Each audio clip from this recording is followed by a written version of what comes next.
Dale Earnhardt Jr. just gave the harshest public rebuke in NASCAR history. What he revealed about Carson Hocevar's horrific Nashville tragedy has fully exposed the 22-year-old's irresponsible path, one that could kill his career before it even begins. The strong backlash began with Hocevar's stinging critique of Ricky Stenhouse Jr. in Stage 2 of the Cracker Barrel 400, prompting Dale Earnhardt Jr. Abby S. Frank comment that reverberated throughout the NASCAR garage: "Hocevar's reckless driving is on borrowed time." "Well, I hear a guy that doesn't know that he ran into the back of somebody and wrecked them," Earnhardt Jr. alleged, in what can only be described as the most devastating takedown ever given on live television, completely demolishing Hocevar's attempt to justify his reckless driving. The incident that triggered Dale Jr.'s stern warning was dreadful.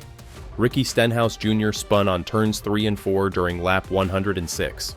Carson Hocevar, known for his aggressive driving, collided with Stenhouse, who lost control and smashed into a wall.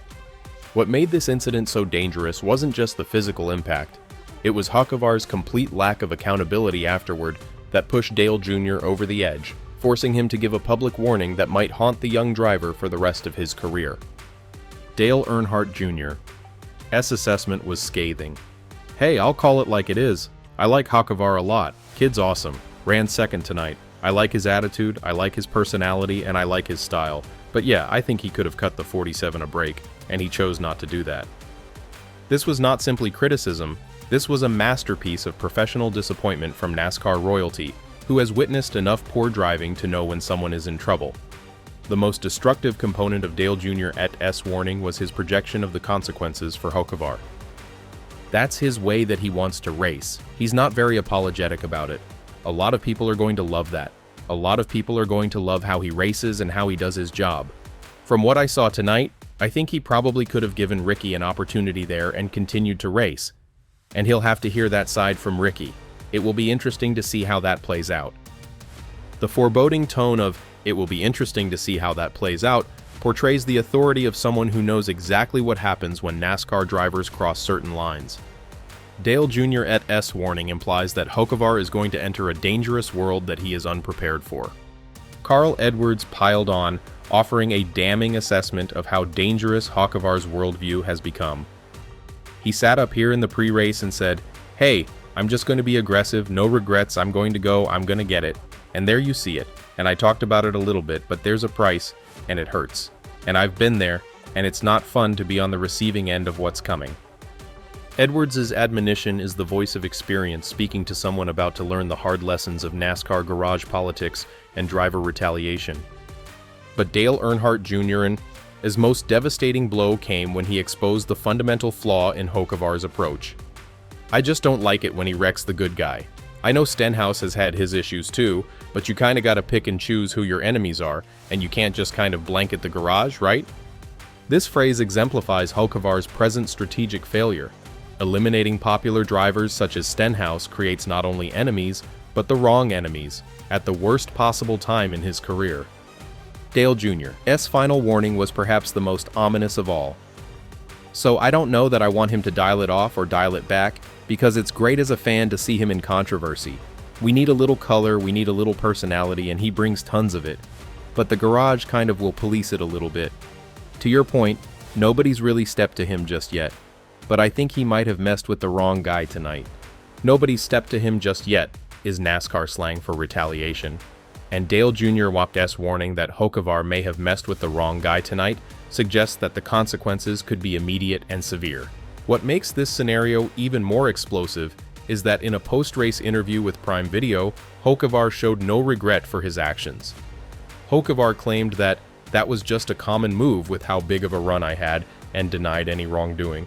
Carson Hocevar's refusal to accept responsibility is exactly why Dale Jr. issued a public warning. His aggressive driving has increased over the season, aggravating elite drivers like Ross Chastain and Ryan Blaney. When a rookie driver continues to cross the line without acknowledging it, veterans intervene to ensure that the message is properly understood.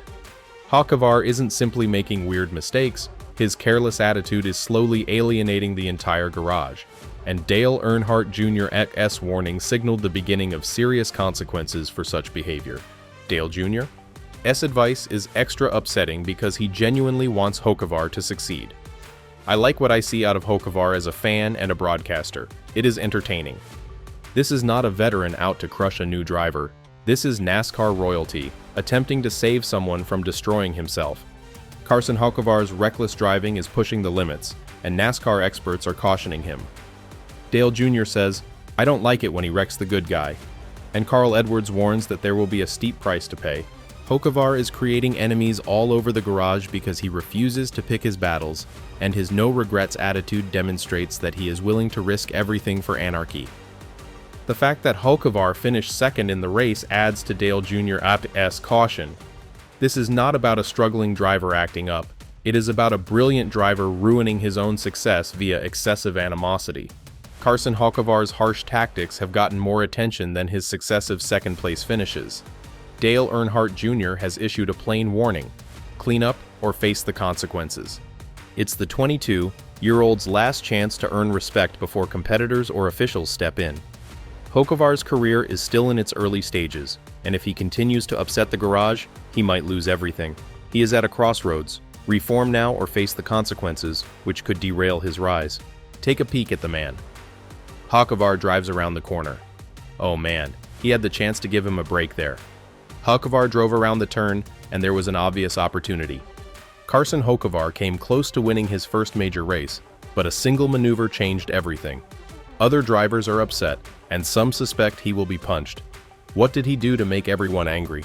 Carson Hocevar came close to creating NASCAR Cup Series history during the 2025 Cracker Barrel 400 in Nashville. Starting 26th, he sprinted to second place, his best finish yet. Rather than appreciating his tenacity and strategy, the headlines were dominated by controversy. Hocevar's run through Nashville was an example of premeditated violence. As the laps ticked by, he climbed through the pack with surgical precision, aided by flawless pit strategy and sheer pace.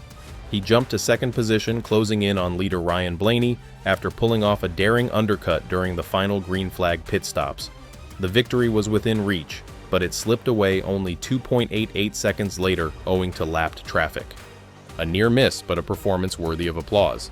However, applause was in little supply. Why? Because just before the final push, Hocevar made contact with Ricky Stenhouse Jr. during Stage 2. A seemingly insignificant tap from behind sent Stenhouse into the wall, effectively wrecking his day. It was the kind of moment that separates the seasoned from the reckless. For Hocevar, it sparked a firestorm. Stenhouse said, "I'd say it's not out of the norm from him, but I definitely wasn't expecting that at that point of the race. It's just a bummer for us." What's more curious is that Hocevar didn't appear to realize the significance of his conduct. He laughed it off after the race, admitting he wasn't sure if he had touched Stenhouse. For seasoned spectators and drivers, the denial spoke louder than any replay. It felt like a pattern, not just a race event. Felt like that was just a common move with how big of a run I had. But I didn't see it. I'm sure he'll want to talk about it. I'll talk about it. We'll look at the replay. But I mean, I have no idea until I see it. The incident was not ignored. Josh Berry, enraged on the radio, yelled, "Might finally see the number 77 get punched after that," alluding to Hocevar's car. The garage had not forgotten Stenhouse's infamous blow to Kyle Busch in 2024, and it appeared like Hocevar could be next in line. What's worse, this did not come out of nowhere. Hocevar has been on the radar for a while. His outspoken, often reckless attitude has made him a magnet for trouble.